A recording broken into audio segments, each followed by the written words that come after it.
নমস্তে, হরে কৃষ্ণা। আমরা উঠেছি পাহাড়ে গৌরীকুণ্ড। আর এখানে তো এই যে দেখছেন, বিশেষ করে গাড়ি রাখা হয়ে গেছে। গাড়ি পার্কিং রয়েছে সীতাপুর পার্কিংয়ে গাড়িগুলো রয়েছে। আর আমরা হেঁটে চলেছি, এটা হেঁটে যাইতে হবে। আর দেখছেন পাহাড় পর্বত অনেকগুলা। গৌরীকুণ্ড, ওখানে আমাদের যাচ্ছি। ওখানে থাকার যারা যাবে না, তারা থাকার ব্যবস্থা করে দিতে হবে। যারা যাব, ওখান থেকেই আমাদের রওনা হবে। এখানে অনেক কিছু পাওয়া যায়।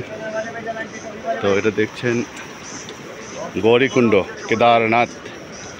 সবারই ইচ্ছা এই কেদারনাথে পথে হাঁটার। তো এই যে দেখছেন,